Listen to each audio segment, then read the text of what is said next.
Soalan 1. Dalam solat berjamaah mohon Ustaz terangkan keadaan di mana makmum perlu atau tak perlu menghabiskan bacaan Fatihah bagi membolehkan makmum mendapat rakaat tersebut bersama imam. Mazhab Hanafi mengatakan al-imamu junnah, imam penanggung jawab. Maka makmum tak perlu baca sebab dah cukup bacaan imam. Makmum diam. Kalau ada makmum di belakang diam dari awal sampai akhir, solatnya sah. Sebab bacaan ini dah ditanggung oleh imam. Makmum apa namanya? Makmum diam. Mazhab Hanafi. Mazhab Maliki, kalau imam ni baca jahar, makmum tak perlu baca lagi. Sebab dia dah dengar. Bismillahirrahmanirrahim. Alhamdulillahi Rabbil Alamin. Ar-Rahmanir-Rahim. Diam dia. Cukup. Sebab dia dah dengar bacaan imam. Maliki. Kecuali pada zuhur dan asar. Dia mesti baca. Sebab dia tak dengar bacaan imam. Mana kita dengar? Mazhab Syafi'i, makmum mesti baca Fatihah. Dan saya pakai mazhab Syafi'i. Saya tetap baca di belakang. Solat zuhur saya baca, solat asar saya baca, solat maghrib, isyak subuh pun saya baca. Bila Ustaz baca Fatihah? Selepas imam baca. Ghairil maghdubi alaihim waladdallin. Amin. Baru saya baca Fatihah. Bismillahirrahmanirrahim. Alhamdulillah rabbil alamin. Ar-Rahmanir-Rahim. Sampai habis. Ini dia kata waktu habis. Macam mana cepat betul imam? Ayat apa dia baca? Yasin. Allahu Akbar. Oh, pendek betul baca imam. Bila kita sampai ke masjid, imam itu nak rukuk, Allahu Akbar. Man adraka raka'atan faqad adraka salah. Siapa yang dapat rukuk, maka dia sudah dapat 1 rakaat. Maka bila kita masuk ke masjid, nampak imam nak rukuk, kita terus saja maju, tapi jangan terus rukuk. Banyak juga makmum ni terus rukuk. Allahu Akbar. Mana takbiratul ihram? Takbiratul ihram dulu. Allahu Akbar. Allahu Akbar. Mana Fatihahnya? Fatihah makmum ditanggung imam. Dalam mazhab Syafi'i sekalipun, bila dapat imam sedang rukuk, takbiratul ihram terus rukuk, sudah terhitung 1 rakaat. Soalan 2. Jika imam tak menyedari solatnya batal atas sebab-sebab tertentu, bagaimana status solat makmum yang mengikutnya sehingga salam? Adakah makmum masih dapat fadilat pahala? Kita sembahyang, manakala imam sujud, Allahu Akbar, nampak di tumit imam apa tu? Cat. Orang Kuala Lumpur sebut cat juga. Pen. Itu kalau ada di tumit atau di kulit, itu air wuduk tak masuk. Air wuduk bila tak masuk, wuduk batal. Kalau wuduk batal, solat batal. Maka kalau imam itu solat dia batal, makmum mufaraqah, memisahkan diri daripada imam. Selepas solat bagi tahu imam, tu imam, tu tumit awak. Oh, aku tak nampak tadi. Iyalah, tumit mana nampak? Orang lain tengok. Dan sebab itu wuduk tu mesti kita tengok semuanya. Itu yang zahir. Bagaimana kalau kita tak tahu? Nahnu nahkumu bizawahir. Rupanya imam ni pula imam yang tak banyak belajar. Dia pula takut dan malu. Sebenarnya tengah sembahyang tadi dah keluar angin. Kita tak tahu. Dia tak bagi tahu. Maka kita tidak dihukum pada yang kita tak tahu. Takkan kita tanya, Tuan Imam, apakah tadi semuanya sukses? Mana kita tanya? Kita hanya hukumkan pada yang kita tahu saja. Yang kita tak tahu, Allah tak hukumkan pada kita. La yukallifullahu nafsan illa wus'aha. Kepelbagaian mazhab itu merupakan rahmat Allah. Bagaimana kita perlu meraihkan perbezaan fahaman tersebut? Saya dah jelaskan tadi. Bila imam membaca Fatihah, maka menurut mazhab Hanafi, makmum tak perlu baca karena imam sudah baca. Dalam mazhab Maliki, makmum tak perlu baca kalau imam baca jahar. Dalam mazhab Syafi'i, makmum tetap baca walaupun imam dah baca. Sebab mazhab Syafi'i berpegang pada hadis la salata liman lam yaqra bi Fatihatil kitab, tak sah sembahyang bagi sesiapa yang tak baca Fatihah. Saya sampaikan 3 mazhab, tapi saya jelaskan dalam perkara ini saya berpegang pada mazhab Syafi'i. Kenapa Ustaz sampaikan 3 tadi? Kenapa Ustaz sampaikan 3? Kenapa Ustaz tak sampaikan 1 saja? Saya nak jelaskan, bila nanti tuan puan sembahyang di masjid India, kebetulan yang bagi tazkirah itu ada ulama dari India, diterjemahkan, translate pakai bahasa Melayu. Nanti dia jelaskan, apa kata ulama yang dari India itu bagi tazkirah. Kya hal hai tike kuch sebagai dia sampaikan. Kata dia, bila kita sembahyang, kita tak perlu lagi baca Fatihah. Sebab imam dah baca Fatihah. Nanti jamaah ni confused. Sebab selama ini dia tahu bahawa makmum ni mesti baca Fatihah. Kenapa ulama dari India ni kata tak perlu baca Fatihah? Tapi bila saya dah jelaskan di sini, mereka tidak akan saling menyalahkan. Oh, patutlah dia cakap tak perlu baca Fatihah sebab dia dari India, dan India itu majoritinya adalah mazhab Hanafi. Apa maknanya?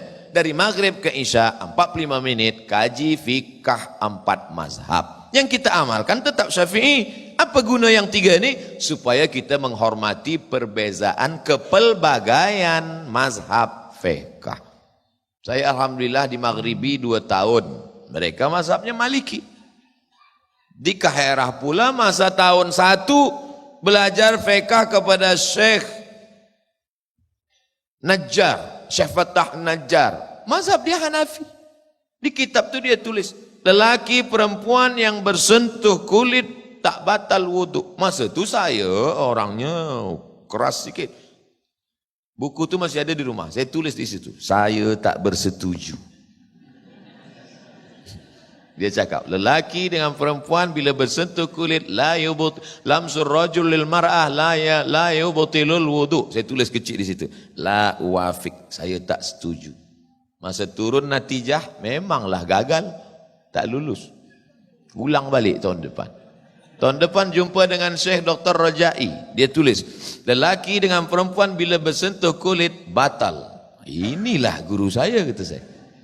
Tapi manakala kami tengok antara Syekh Rajai dengan Syekh Najjar, bila berjumpa dia salam, dia peluk. Kenapa mereka berkawan? Rupanya ini hanyalah perbezaan pada masalah fiqh saja. Ini kekayaan umat Islam. Kita mesti saling hormat menghormati. Tapi dalam pengamalan, saya tetap mengamalkan mazhab Syafi'i. Apa hukum bersalaman di antara sesama bukan mahram? Adakah pandangan ulama yang membolehkan bersalaman di antara lelaki dan wanita yang bukan mahram? Saya sampai setakat ini bila ada yang nak bersalaman, saya selalu angkat tangan. Kenapa? Dalam hadis dikatakan, li ayyuta'ina ala ra'si ahadikum, dicucukkan ke kepala kamu paku dari api neraka, khairun, lebih baik, min antamussa yada mar'atin la tahilu lahu, lebih baik daripada menyentuh tangan perempuan yang tak mahram. Nabi Muhammad SAW pun tak memegang tangan perempuan yang tak mahram. Masa baiat dia angkat tangan saja, dia tidak bermusafahah, bersalaman. Tapi kami tengok Syekh Yusuf Qardawi bersalaman dengan perempuan, Syekh Ali Jum'ah bersalaman dengan perempuan. Dia ambil pendapat yang membolehkan bila tak ada nafsu. Saya ada nafsu lagi. Mereka ni ulama-ulama besar. Saya tak salahkan mereka. Mereka ulama, mereka guru-guru kami. Baca kitab fatwa mereka kami amalkan. 30 fatwa seputar Ramadan, itu saya ambil fatwa Syekh Atiyah Saqar, Syekh Ali Jum'ah, Syekh Yusuf Qardawi. Takkan saya salahkan Syekh Ali Jum'ah, Syekh Yusuf Qardawi. Mereka ulama-ulama. Tapi saya pribadi pakai pada itu, saya tak salam. Maka selama ini bila ada jamaah salam, saya kata. Ada juga setengah orang bila nak salamin dia dah tua, nenek-nenek, dia kata haram. Bila anak gadis, tak apa. Ini jangan. Sebab itu maka kita jaga diri kita. Kita jaga sebab syaitan akan masuk. Bagaimana cara amalan untuk kita terus istiqamah dalam melaksanakan kebaikan dalam kehidupan? Pertama, berjamaah. Jangan pernah selepas bertaubat sendiri. Mesti ada community. Ada community bikers, Islamic bikers. Ada community, macam-macam community.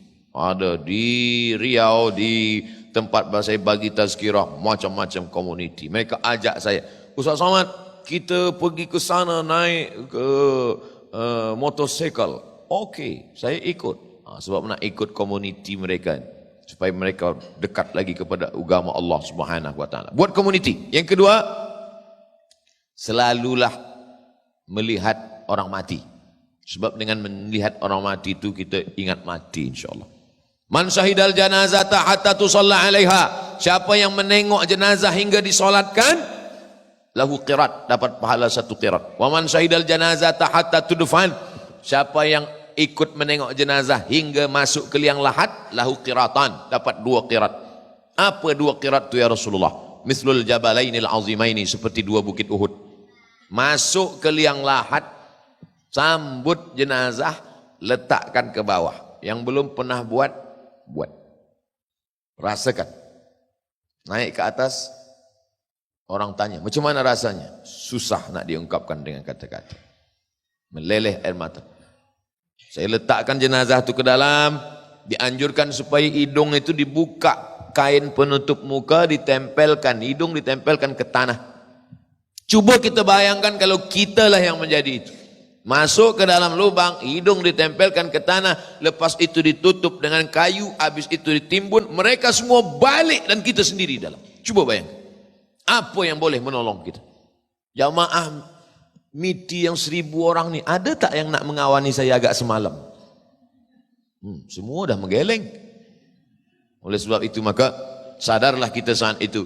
Maka insya Allah selalu saya tiap bulan kalau ada kabar Ustaz Abdul Somad ini ada jamaah meninggal dunia, saya datang.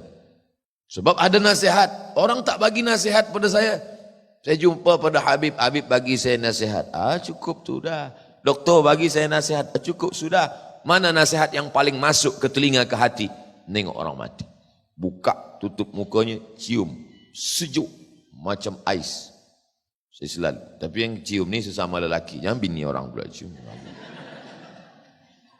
Oleh sebab itu maka selalu tengok orang mati. Wa kafa bil mauti wa aiza. Yang ketiga, tengok saudara-saudara kita yang istimewa, yang kekurangan. Sampai saya ke masjid, maaf beribu maaf, rupanya tangan dia bekas kena api terbakar. Dia angkat tangan dia berdoa lama. Saya di belakang. Saya tengok, ya Allah, aku yang sihat selama ini mengangkat tangan kejap je. Dia yang kau uji dengan begitu lama tangannya ke atas. Baru kita sedar. Banyak nasihat yang kita tengok tak tertulis di buku, bukan ada kertas, bukan ada dalam kitab, tapi kita tengok dengan mata kita sendiri. Banyak orang-orang yang kekurangan dari physically dia, tapi sesungguhnya batin dia jauh lebih sempurna daripada kita. Kita pula physically kita sempurna, tapi batin kita cacat. Na'udzubillah. Oleh sebab itu 3, jaga jamaah, tengok orang mati, tengok orang yang kekurangan, insya Allah kita akan istiqamah.